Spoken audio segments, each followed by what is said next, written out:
All right, in the next 20 or 30 minutes, I'm going to show you how to find the perfect spot to live here in Salt Lake City, Utah. You guys love these map tours that I do, so I'm going to break down another one here with exactly what you need to know about these different areas and how to find that perfect spot to live. I'm going to teach you everything you need to know about this, so you won't even need another video after watching this. So what I want to do is I want to start with some basic information. We're going to talk about some of the more popular suburbs here in northern Utah, as well as some of the master plan communities that you should know about and some different areas to consider. By the end of this video, you're going to know why somebody would consider living in an area, what type of people choose that area, pros and cons of those different areas, and what it's like to actually live there. So what we're going to do is we're going to go ahead and jump in my computer here and take a look at this map. So we want to start in the Salt Lake City area. We're going to zoom out just a little bit so you can get an assessment of where this sits within the state. Salt Lake is right here, and as we zoom in a little bit, you can see that there's mountain ranges here on the east side and the west side. We've got mountain ranges here in green on both sides, and then the valley is going to be this white area here in the middle. Let's zoom in and take a look at what's happening in Salt Lake City, Utah. So out of hundreds of people that we've helped relocate here to the area,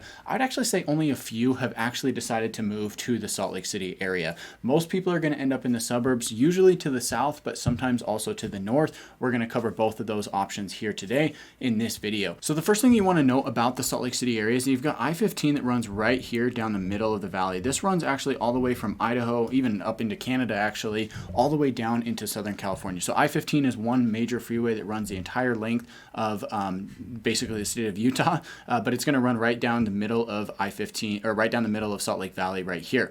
The other thing I want to point out, let's zoom in just a little bit here. Let's actually go like this. Let's zoom in a little bit here on our map. The other thing you want to know is the 215 and I-80 beltway. So you've got I-80 that comes across right here, and it actually comes south and then heads over here. This will actually take you up to Park City area. And then you also have the 215 beltway. If we actually pull this up over here, 215 comes down this way and actually wraps around the city. So this is kind of how you get into most of your areas here in Salt Lake. This is going to be your major thoroughway and the thing that you need to know about this area. Traditionally, Salt Lake has been more of a place where you're going to go and work during the day. It's basically a business center, just like many other major towns, but only in the past, maybe 10 to 15 years has it really become a city that people actually want to live in. If we zoom out a little bit here and show you the entire Salt Lake Valley, like I said earlier, most people are going to end up moving south of the area here, or they're going to come up north into the Ogden area. So let's start our search up here. If you're interested in the southern area, that's going to be discussed later on here in the video. The thing to note here is that you've got I-15 that takes you all the way up. They've got I-89 that runs along the east bench right here, and you've also got I-15 here, and then they did just open a freeway. You can't quite see it. If we jump over here, you should be able to view it. They did just open up this new freeway here that takes you along the western edge of Davis County. So it's great to have a couple of options there in the area for getting around. The traffic going north here can be really bad, right? Going north at the end of the day or going south in the morning can be where the most traffic hits you. Bountiful, Centerville, and Woods Cross are all great areas, mostly suburban area. Lots of houses between the 60s and the 90s in these areas, but there are some new homes as well going into these different spots. It just depends on where, where these new developments are. If you zoom in a little bit here, you can see there's a lot of manufacturing here in North Salt Lake and Woods Cross. There's a little bit of land out here on the west side, but that is close to the Great Salt Lake out here. So they don't do a lot of basements out there, and the ground is not always suitable to actually be built on. You've also got Legacy Parkway right here along the western edge of the valley here. That can be another road that will take you north and south compared to I-15. If we zoom in a little bit here, let's take a look at this. We've got Lagoon Amusement Park. This is our big amusement park, something equivalent to like Six Flags or Disneyland. Of course, it's not either of those. It's going to be much smaller, but still a very good amusement park that we've got here in the area. As you move further north up into this area, there are going to be tons of new developments, tons of new houses in these areas, but there's also lots of older houses here as well. Fruit Heights, East Layton, these are typically more expensive areas because they're closer to the mountains, but then you do also have Layton over here. You can see there's a lot of farmland right here that is still yet to be built on. As we move up into Clearfield, you've got a massive manufacturing and industrial warehouse spot right here, and you also have the Hill Air Force Base right here. So there's actually quite a bit of military in this general area, and most people choose to live in this area as opposed to up here in the Ogden area, especially if they're working on base or they're just working another job in the area. Syracuse is a brand new area. There's tons of new homes going in this area. You can see all of the farmland here that's yet to be built. If we zoom in here a little bit, you can see all of these roads that are not quite mapped in, but are slated here, are roads that are actually registered here on Google Maps. So you've got roads here, there's going to be more out here. there's a ton of new communities going in here in Syracuse. So Syracuse is probably one of the fastest growing areas. You can get single family homes there for $400,000, $500,000, $600,000 depending on the size and type of home that you're looking for.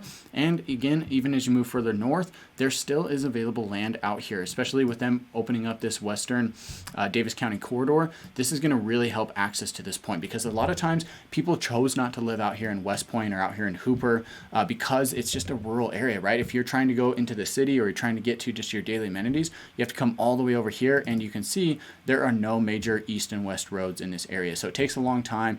Getting around is just not very viable in these areas. That is going to change with the new Western Davis corridor. That's going to be a huge change here. And again, even moving up further into West Haven, Marriott Slaterville, there's a ton of land out here yet to be developed. That's mostly just farmland right now. Ogden is a great place. Ogden typically comes up on many map searches. When you're looking at Salt Lake City, there's going to be a ton of information that pops up on Ogden.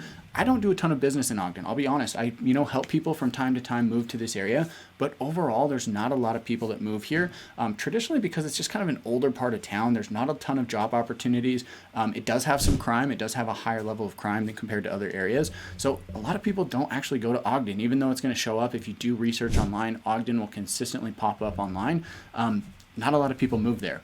You do have Snow Basin Resort over here, and then you've got Eden and Huntsville right up here next to Pineview. This is a very fantastic area. If you're looking to get away, if you're looking at a luxury price range, definitely consider one of these areas in Eden or Huntsville. If you are considering the Ogden area, like I said, most people are going to go up north, even into North Ogden, or they're going to stay further south, maybe in the South Ogden area, right here around Weber State University, or they'll come down here to Clearfield, Layton, maybe Kaysville, right? These are the more popular areas where the schools are better, there's less crime, and there's just more job opportunity overall. Yes, it's a little bit more expensive than what you'll find in Ogden, but I'd say most people definitely find that that's worth the trade-off that you're going to get, and it's still only maybe a 20 to 30 minute drive down here to Salt Lake City. So let's move a little bit further south. Let's talk about this. We're going to actually go out west here just for a second and show you Tooele County. So yes, this is called Tooele. If you do some research online, you will see that this pulls up. A lot of people call it Tooele, but it is actually Tooele is how you pronounce it. This entire area here between these two mountain ranges is Tooele County. You've got Stansbury Park right here. You've got Lake Point. You've got Erta, Tooele City itself, and then you've got Grantsville out here. You can see that it's mostly empty land out here, right? This is kind of just like desert. There's not a whole lot going on out there. You do have the Utah Motorsports campus out here. That is a a racetrack that's very popular. I love going out there personally, but you can see there's these little developments of homes out here. It is cheaper to live here in the area, and if you're commuting into downtown, this can be a great option for you because you've got I-80 that comes across right here. Oops, that was not very good. You've got I-80 that comes across right here and takes you all the way right into downtown, or you've also got the 201 freeway that will take you a little bit further south that you can also take if you're going down here into the rest of the valley. So I-80 and 201, very popular routes. A lot of people live out here in this area. If you want a little bit slower pace of life, you want a little bit cheaper housing, this could be a great option for you. I've done numerous videos on this county in depth here on the channel before, so definitely make sure to check those out. As we do that, guys, like I said, I've helped hundreds of people move here to the area. We're going to talk about those areas that people are usually moving to and what you need to know about them, why they choose those areas, and why they're so popular. As we do that, if you're looking to buy, sell, or invest in real estate here in Utah, please reach out to me, call, text, or email anytime. I love hearing from you guys. Please reach out. My information is here on the screen. You'll find it in the description box below as well. I would love to hear from you and love to help you make that move, or even sell or invest in some real estate as well if that's what you're looking to do. All right, so let's move down and take a look at what's happening here in Salt Lake City. So Salt Lake City right here is at the north end of the valley. Up here in the corner, you've got the University of Utah. This is a popular area. If you're doing anything student-based, you might be around here in the University of Utah area, or healthcare, actually. There's actually quite a few hospitals in this area. They don't always show up on the map here, but you've got University of Utah Hospital, you've got Primary Children's Hospital, you've got the LDS Hospital over here, and there's a number of other clinics and different healthcare related industry buildings here in this area. So lots of doctors, lots of nurses, lots of healthcare professionals around this university area. Downtown Salt Lake is primarily kind of a business center, lots of banking and finance in the area, but it's also starting to expand outside of that. You will find some other businesses in the general vicinity that are starting to move into downtown. Like I said, it's a growing city and is becoming more of a mid-sized city. Let's move a little bit further south from there. Like I mentioned earlier, let's jump over to this one. You've got a You've got the 215 belt route that kind of loops around this area, but as we move further south, we're going to take a look at the south end of the valley. This is where most of the people are moving to, or even further south down here. We'll get to that in just a minute. As we take a look at this, again, realize that you, for your transportation corridors, you've got I-15 that runs right down here, right down the middle of the valley. You've also got this, which is Bangor Highway. You've got a couple of major roads that run east and west right here. And then you've got this out here, which is Mountain View Corridor. So Mountain View Corridor runs along the western edge. Bangor Highway right here. A couple of major roads here. These are not freeways or highways, but they are just, 3-lane roads that run each way. And then I-15 right down the middle. The thing you'll notice is there's nothing going on over here. So getting around on the east side can be a little bit difficult. It does take time, right? If you're going here from Draper, even just to the 215 corridor, it can take about 20 minutes to just drive these city roads to get up this way. That's something to keep in mind. A lot of people like that because it keeps the traffic down, it keeps it quieter. And if we jump over to the other map view, you'll actually be able to see that most of this area has been built out. If we take a look at this, there's really no open land left, right? You've got, that's not open land right there. That's actually a gravel pit. If we zoom down or come down a little bit, this is Dimpledale Regional Park. As we come a little bit further south into Draper, there are a couple spots of land, here in Draper that are yet to be built on. You can see there's some houses right here. I believe Ivory Homes actually owns this subdivision, so there will be some homes in there over the next couple of years. And moving further south, not a ton of land left, right? So this area is mostly built out. Until they start increasing the density in this area, you shouldn't see a ton of traffic. There shouldn't be a lot of changes with that. But these are great areas. They're close to the ski resorts. If we zoom in over here, you've got Alta Ski Resort right here. You've also got Snowbird right here. These two are right next to each other here in Little Cottonwood Canyon. And then you've got Brighton and Solitude over here in Big Cottonwood Canyon. And then you also have Park City right up here, which actually you have to access from the I-80 freeway and then come over here into Park City to get to these resorts. Unless you're going backcountry, you can go over the mountain to get to this, but there's no roads that go over this or that are open, at least during the winter. In the summer, there's a road here called Guardsman's Pass that will take you from one side to the other. But in the winter, that road is closed. So you will have to come up this way if you're trying to get to these Park City resorts. Jumping back over here, Big Cottonwood Canyon right here. That's this one on the north end, Big Cottonwood Canyon, and then you've got Little Cottonwood Canyon down this way. Again, if you're looking to go skiing, snowboarding, hiking, anything like that, you'll definitely want to try to be as close as possible to those areas. If you live here in Sandy or Cottonwood Heights or any of these areas right here, the access to both of these canyons will be very easy. Even if you do live a little bit further out, let's just to get rid of that. Let's come a little bit, let's go look a little bit further out. If we come over here and you're living out here in South Jordan, Riverton, Bluffdale, it's not bad. It's maybe going to add, 20 to 30 minutes to get over to the canyon. So it's not terrible to have to make that move or to make that drive on a daily basis. But if you're going to be going skiing on a regular basis, definitely consider being over here. I talked to a lot of people who are in that position. Let's zoom in here a little bit and talk about Cottonwood Heights, Sandy, and Draper here on the east side. And then we're going to move further south into Utah County. Make sure to stick around for that. So Cottonwood Heights right here, this is going to be a great area, especially if you're going up Big Cottonwood Canyon.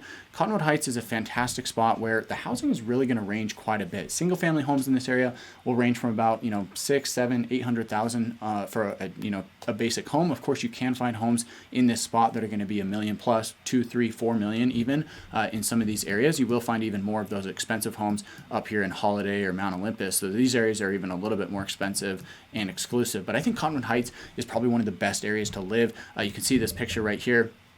If we can zoom in here, this is the type of view that you get from right here in Cottonwood Heights. This is one of the rivers running under the freeway, and these are the types of views that you get from your home. Basically just standing on the road, right? So if you want mountain views, Cottonwood Heights is a great spot to get that. And I'll be honest, guys, you can get that just about anywhere. To be totally frank, so it's not like it's just a thing that you get in Cottonwood Heights, but if you want it to be right there in front of your face, that's where you'll find it. Sandy and Draper are going to be very similar. Typically speaking, as you move further south here in the area, the homes are going to get newer, they're going to get bigger, and usually a little bit more expensive on a case-by-case basis. Sandy's going to be a little bit more expensive. Single-family homes here, depending on the size and the age of the home, are going to range from about $500 to $900 for your typical home. But again, you can find homes 1, 2, 3, 4 million in this area, especially up here along the East Bench in this granite area. Draper, even more so, right? Bigger homes, even newer. Sandy is mostly like 70s to 80s to 90s homes. You can find some in the 2000s and some brand new ones as well. But those are a little bit more rare, whereas Draper is going to be mostly like 90s and 2000s, 2010. So most of the growth that happened here in Salt Lake tended to go a little bit further south as the area was developed over time. So Sandy, very popular area, big city. You've got White City right here, which is actually not a city in itself. It's actually just a part of Sandy. And then you've got Draper up here in the southeast corner. Draper is a very exclusive area. Lots of doctors, attorneys, business owners that live in this area. So if you're looking for a nice exclusive area, definitely consider one of these spots here. I should also mention that the schools in this area are typically the best. You're going to have Jordan School District and Canyon School District right here, and then you'll have Alpine School District as well. So let's talk about schools here really quick. The reason why people choose these areas, especially if they have kids, is because of those schools. Anything from about Cottonwood Heights or West Jordan and south are going to have the best school districts. So everything right in here, the best public schools. If you've got kids that are going to public school, you'll definitely want to consider one of these areas. Whereas compared to like Salt Lake does not have great public schools, right? So hence there's not a lot of kids that live in this area. The kids that do live there, they either kind of just suffer from the not so great public schools, or they go to private school or some type of charter school, or potentially even go to a public school further south. So that's kind of a quick overview on what's going on with Cottonwood Heights, Sandy, and Draper. If you're enjoying this video, make sure to subscribe to the channel. You can click that button down below and get notified of these future videos. And make sure to reach out to me, call, text, or email anytime. If you're considering making a move here, this is the video for you. Let's continue on with talking about the west side of Salt Lake County, and then we'll jump into Utah County and what's happening there. So again, taking a look at this, West Jordan, South Jordan, Riverton, and Bluffdale, these are your main cities right here. And then you've also got Harriman, which is out here on the southwest corner. So you basically have 5 major cities here in this area. There's some other words that are popping up here, but let's just ignore those for the time being. West Jordan is going to cover basically everything here in this area. So it covers out here. You do have Ochre, that's kind of a subdivision that's actually a part of the West Jordan area. Let's actually come over here and choose this for South Jordan. So again, the other one is Daybreak. That should also be included here in South Jordan. Daybreak at one point will probably become its own city, but as of right now, it's actually grouped in as a part of South Jordan. You've got Riverton right here, which kind of covers that. And then if we come a little bit further south, that's actually going to move those. But you've got Harriman down here, and then you've got Bluffdale, which is even a little bit further south. So that kind of gives you an idea of these different areas and how it's broken out. Again, generally speaking, the further south you go, the nicer it's going to get, the less crime you'll have, the more schools, or the better schools you're going to get. You're just going to get a better living experience and a better lifestyle. So if it fits into your budget, if it fits in what you're looking for, I would not say that West Jordan is a bad area. But if you can spend a little bit extra and get into a home in South Jordan, I think 99% of people are going to appreciate that. As a local here, I would know, and I would say that most people would, if they had to choose West Jordan or South Jordan, they're going to choose South Jordan every single time, assuming that, their mom doesn't live right next to them in West Jordan or something, right? So South Jordan is definitely the place to live, definitely the place to be. If we come out here a little bit further west, there's actually a ton of space out here that is yet to be developed. You can see all the open land here. We do have a second airport out here. This is just for small planes. People are not flying into that airport on a regular basis on a commercial flight. But if you come in here, you've got tons of commercial land out here. This is like a lot of like manufacturing and warehouses and stuff at the moment. That could potentially be homes at some point. We would also expect to see homes up here on the west edge as well. And then there's also a ton of space out here that is yet to be developed as well. We do have a small manufacturing, well, I say small, but small for the area, manufacturing right here just north of Daybreak. So this area right here, let's talk about Daybreak as we move a little bit further south. Everything right in here is going to be considered Daybreak. And this is an area that you either love it or you hate it. I've done numerous videos talking about Daybreak here on the channel. It's a very community focused area, small lots, high HOAs, lots of community features, which again, some people are going to love that. Other people are going to absolutely hate it. If you want an HOA, if you don't want to do maintenance, if you want to be close with your neighbors and do lots of community based things, Daybreak, definitely an area to consider. If you don't want those things, you want a little privacy, you don't want an HOA, you don't want any of that crap, do not go to Daybreak. So that's basically the quick and the dirty of it with these different communities. We're going to talk about some different areas and subdivisions that you should actually consider if you're considering moving to one of these areas as well. I will mention the one cool thing about Daybreak is they do have this lake. It looks fairly small here on the map, but they do have this lake where you can actually go, you can go fishing, you can go paddleboarding, you can go kayaking on the lake. It's really actually pretty cool. They've got this island here in the middle. These homes are extremely nice. They're very big, nice, expensive homes, but you can get amazing views from this area. If we actually come over here, like let's go to one that's actually on, it's not going to let us do it, but if we go to one that's A little bit further down, you've got these great homes and you've got the lake all the way around you. So this is Daybreak, right? This is a little bit about what that looks like. Again, you're either going to love it or you're going to hate it. If you like that area, but you don't necessarily want to live in Daybreak, then you might want to consider living in the South Jordan area. South Jordan is going to cover everything right here. Again, typical, traditional neighborhood, very new homes, 2000s, 2010, 2020, lots of new homes going in this area. You can find great homes, 600, 700, 800,000 for your typical home. But if you're shopping in that 1 to 1.5 million, you can get a phenomenal home in this area, potentially even brand new, tons of features, 3, maybe 4-car garage, 4,000, 5,000 square feet. So lots of great options in South Jordan, as well as a little bit further south. Down here in the Riverton area. So we move this little circle here. Riverton basically encompasses everything right here. And then again, Bluffdale encompasses everything here. Moving a little bit further south, Riverton actually has quite a few older parts of town where you'll find some older houses, but you can find newer homes here as well. It has a very similar feel to South Jordan. So maybe something to consider if you're looking in this general vicinity. As you move a little bit further south, Bluffdale typically has bigger lots and more expensive homes. So if you're looking for horse property or you're looking for a luxury home on a half acre, 3/4 of an acre, maybe 1 or 2 acres, this is definitely the place you want to look. You are going to pay for it, right? You're going to be looking at $1 million, $2 million, $3 million for most of these homes, maybe even upwards of 4 or 5 depending on the house here in the Bluffdale area. So lots of great options there for housing in Bluffdale. Now let's come out here to the Harriman area. You can see there's a lot of growth here. You can see this is much more dense in Harriman as compared to over here in Bluffdale. Bluffdale is very spread out, still lots of farmland in the area, kind of a quieter, smaller pace of living here. But I actually particularly like Bluffdale because you're closer to the I-15 freeway. You've got Bangerter that runs across right here, and you've got Mountain View Corridor that runs here on the south end. So it's very easy to get around if you're living in Bluffdale. Coming over here to Harriman, you can see this is much more dense, but you get absolutely phenomenal views. I've got a buddy that lives up here in the hillside. He gets amazing views of the entire Salt Lake Valley, and you can even get that from over here. Like if we zoom in here, let's actually take our guy over here to this Sage Homes development. So you won't be able to see it, but they do have a couple of houses up here on the hillside. This picture is from July of 2021. So this development has definitely been built out much further than this at this point. They just don't have the street view, but you can see here, if we kind of just zoom in here, you can see the mountain range up there. And if you were up in one of these houses, you get amazing views of the entire valley. I've actually done numerous videos on those exact Sage Homes on my channel. So if you just type in living in Salt Lake Sage Homes Harriman, you should be able to find the video that I did of one of those homes. Now those homes are going to be definitely like 1.5 million for that typical home, but those are big homes, right? We're talking 5,000-6,000 square feet on big lots with amazing views. Harriman typically is a little bit more expensive. You're probably talking 700,000 to 900,000 for a typical home that's going to be new and not need a ton of work. You can go a little bit cheaper than that, but not usually great.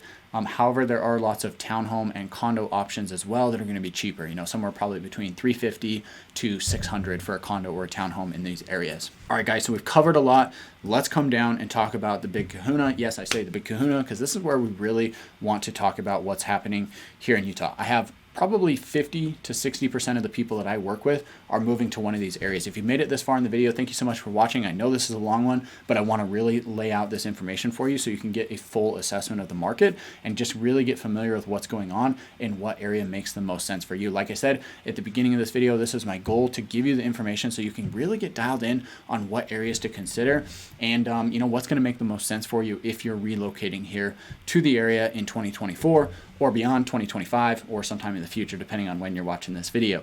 So with that said, let's talk about Utah County. Okay, so when talking about Utah County, what I want to do is I actually want to outline where the county sits. So again, remember that we've got this mountain range, the Wasatch Mountains here on the east side, and then you've got the Ochre Mountains over here for Salt Lake. Utah County is going to basically encompass everything within this red circle. So obviously, the main thing that you're going to notice right down the middle is Utah Lake. This is Utah Lake right here in the center. It's not usually a lake that people are really going out and playing on. It's not very deep, and they actually do have kind of an algae problem. So it is a lake that you can go fishing on. You could go out on the lake, in a little paddle boat or a kayak or something. You could take an actual boat out there if you wanted to, but most people don't. The reason why is because you've got a number of other reservoir options that are not that much further away, that are much cleaner and much easier to enjoy, right? If we come over here, You can see that you've got a reservoir right here. You've got Deer Creek, you've got Jordanelle up here, and then you've also got Strawberry right over here, the reservoir. So if you're looking to get out on the lake for water events, typically you're going to go to one of these reservoirs, or you'll even come up here to Bear Lake, or you'll come down here to the southern end of the state and go to Lake Powell, which that deserves its own video for another day. Let's take a look at this. So Utah Lake obviously is the main feature here in Utah County. Starting up here at the north end, you've got Lehi, Highland, Alpine. If we zoom in just a little bit further, you can see Alpine up here in the corner, Cedar Hills, this all is on the north side, and Saratoga Springs, which we're going to come back and talk about, as well as Eagle Mountain. Moving down the east side, just to give you a general overview here, you've got a number of suburbs that are all very similar. Basically everything from like American Fork down to Provo is all going to feel very similar. You're going to find lots of houses from the 60s all the way up to current day. You know, more homes are happening in American Fork, I would say, actually, which is ironic because it's further north, but most of the development here started in the Provo and Orem area. Orem is just right here to the north. Most of the development happened here and went north from that area. So you'll find older homes here, and then the newer homes are actually kind of happening here in American Fork and Lehi. But all of these suburbs feel mostly the same. If you're driving through American Fork or Pleasant Grove or Linden or Vineyard, all of these areas will feel very similar. Vineyard's a little bit different because it's a little bit newer. They're actually working on some very cool projects out here in Vineyard, but Vineyard is right next to the lake. So I will say that one of the positives to this area is you can get a brand new home in a very nice area, very close to the Provo Orem area. But the downsides is that it's going to be right next to the lake. It's going to be fairly windy, and you're also going to get some bugs, and you're not going to get a basement. If you're looking for a basement, that is not the place where you're going to get it. If we zoom in here a little bit, this is actually going to be a huge, massive development that actually looks very cool. I believe they're going to call it Utah City, which is the name of this development here. And you can see based on the housing around it, this is going to be a massive development here in this area. I'm actually really excited for this. It's going to be a very walkable area, which is something that you do not generally get here in Utah. Frankly, there's just not a lot of places that are walkable here in Utah. You might get it if you live right downtown in Salt Lake or right over here in Provo. You might get some walkable areas, but generally speaking, you don't get a lot of walkability here in the Provo Orem area. Okay, so let's zoom out a little bit, take a look at this. You've got I-15 that comes right down here, down the middle of the valley. This is, again, I call it a valley because you've got a mountain range on both sides, even across the north side here as well. You're going to have 89, which comes up right here. This is your State Street, so this will be another major road that you'll take if you're driving in this area. And then you've got 189, which will take you up into Provo Canyon, up into those reservoirs that we talked about, or into the south end of Heber City or Park City from the south side. Over here, you've got Pioneer Crossing right here, and then you also have 2100 North right here in this area. So these will be your other major east-west roads. One thing I do want to mention just real quick as we zoom out a little bit here, let's get rid of that. If we come over here to this area, I didn't mean to do that. Let me zoom out a little bit. You can see there's not a ton of east-west roads in the area, so it is very hard to get around if you're going east to west. If you're going north and south, not too bad, but if you're going east to west here in Salt Lake, it can be fairly difficult. You've got a couple roads, you know, over here on the south end, they're kind of more major roads, but if you're up here in this area, not easy. If you're over here in West Jordan, not easy. You're mostly taking just small, you know, 2-lane roads each way, and that kind of continues on over here in Utah County as well, where it's a lot of the same thing, right? East and west. It's not very wide, so you don't have to worry about that much. You can go from here in Vineyard all the way over here to the east side of Provo in about probably 12 to 15 minutes, depending on traffic.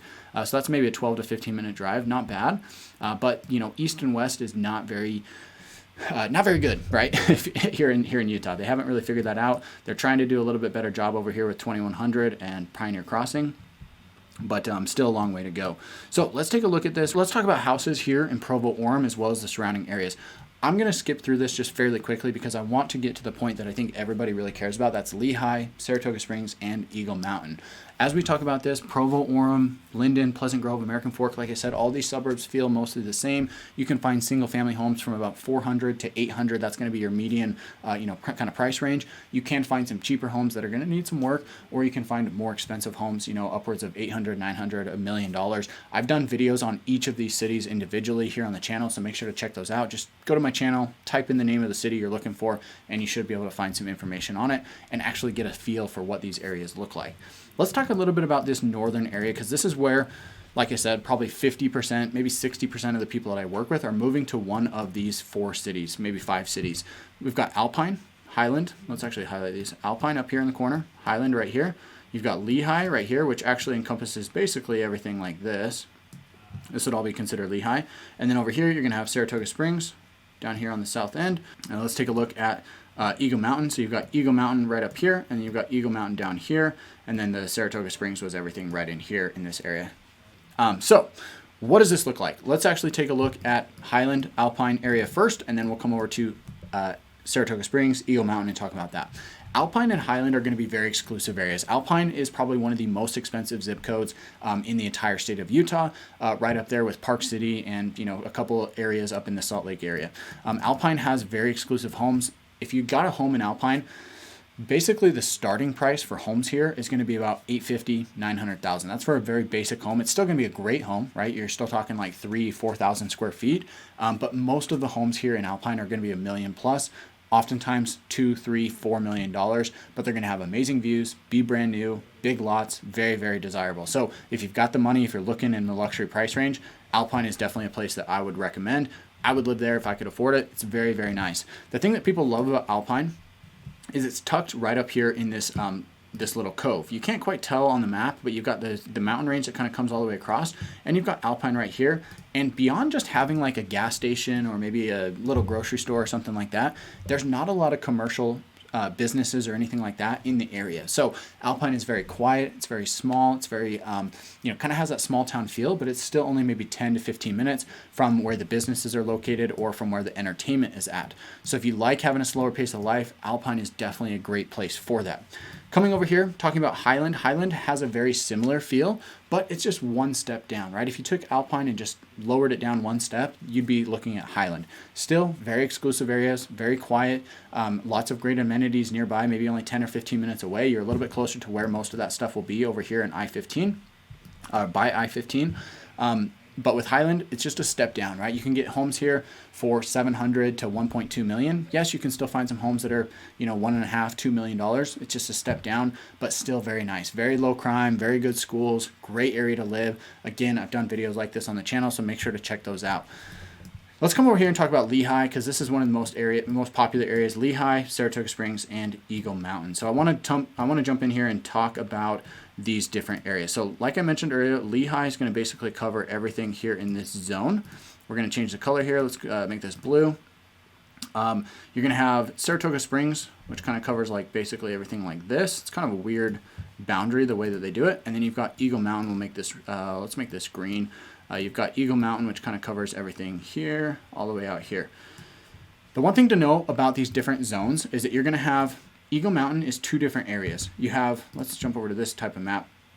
You've got, even though it says Eagle Mountain out in this area, this is considered Eagle Mountain City Center. Up here, this is going to be considered the Ranches area right here.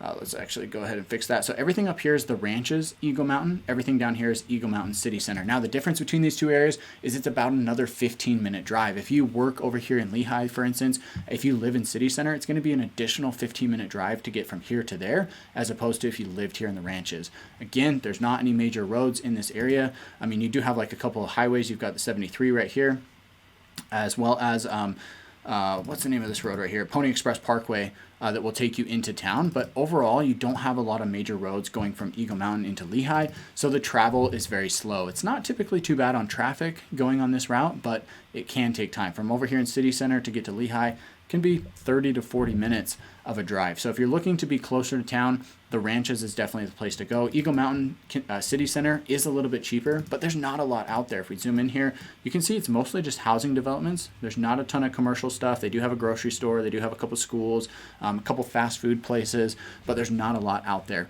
The trade-off is that it's super cheap, right? It's very cheap. You can get a great house for a very cheap price. We're talking like, I don't know, maybe $350 to $450 for a single family home out in this area. So if you want a cheap home, you want to be a homeowner, definitely consider City Center. Up here in the Ranches, you do have some ranch and horse property up here on the northern end where you do have these bigger lots. You can see right here, there's lots of big lots right in this area.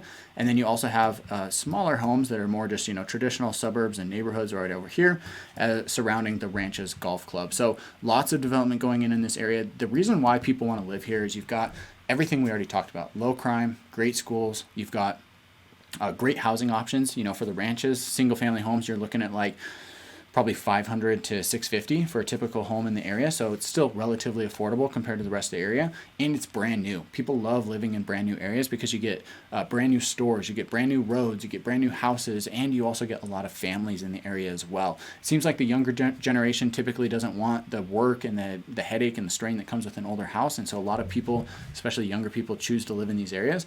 That's not to say there's not older people there as well, but it definitely does trend a little bit younger on the demographic.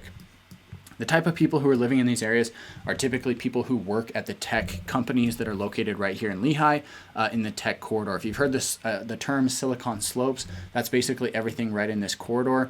All of those businesses are going to be focused along the I-15 corridor right here from Draper, kind of right here on the north end by Draper, all the way down into Provo, Orem. So tons of tech businesses and lots of ancillary businesses in this area as well for that specific market. So those are the types of people that live here: business owners, again, attorneys, accountants, doctors, software engineers, tech workers, all of the ancillary businesses as well. Those are the types of people that are living here in these areas. Let's take a look at this. There's also a lot of new construction going on as well. So lots of construction workers in this areas on top of that. So we talked about the Eagle Mountain, the ranches. Let's talk about Saratoga Springs. Up here on the north end, you've got Harvest Hills. This is actually a pretty desirable area. The thing to know about Saratoga Springs is that up here, to get from Harvest Hills down here to, like, let's say the Saratoga Springs Marina, this is about a 15 to 20 minute drive, maybe even 25 minutes depending on traffic. Again, if we come over here to this, the thing you're going to notice, one of the downsides to living in this area is you've only got one north and south road. This is Redwood Road that runs right down the middle. And this road gets backed up with crazy traffic. Depending if you're there during rush hour, the traffic is going to be crazy along Redwood Road. So going from Harvest Hills to down here can take 25 minutes to make that drive. So definitely consider that if you're looking to move to the area. Make sure to assess and think about, hey, do I want to be on the south end of town, or do I want to be on the north end of town up here? Let's zoom over here to the other side of the map.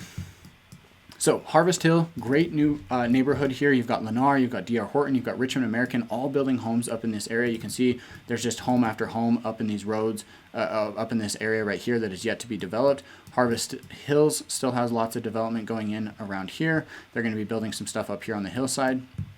And all of this will eventually be converted to housing as well at some point in the future. You can see there's still big splotches of farmland in these areas that will eventually be houses and commercial development. Now, for future growth, they are planning on, you can kind of see the outline of the road right here. They are planning on adding another road up here along the west edge of Saratoga Springs on the south end. So that should help with a little bit of the traffic that you get in this area. So that's something to kind of note for this spot. But again, going north and south, traffic can be a little bit difficult. East and west is typically a little bit easier. Saratoga Springs, one of the best areas. Like I said, lots of people love living there. You get amazing views of the city, the lake, and the mountain all in one. Definitely go check out my video on Saratoga Springs if you haven't seen it. That's definitely one that you want to check out.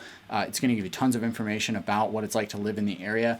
Probably 25 to 40% of the people I work with move to Saratoga Springs. It's one of the best areas. You've got tons of different builders, and you can get amazing homes with amazing views for $600,000 to $800,000 in this area. If you want to spend upwards of $1 million plus, even better, you're going to get an absolutely phenomenal home here in this area. So lots of growth happening out there in the area. We've talked a lot about these different spots and what you need to know if you're moving to Salt Lake City, Utah. I hope you enjoyed this video, guys. If you did, give it a thumbs up. Don't forget to reach out to me, call, text, or email anytime. If I can be of help with you in your situation, I would love to do so. I've helped hundreds of people relocate here to the area. Please call, text, or email anytime. I love hearing from you guys. And if you watch this whole video, thank you so much for being a supporter of the channel. Make sure to check out my other videos and reach out to me when the time is right for you. I would love to hear from you.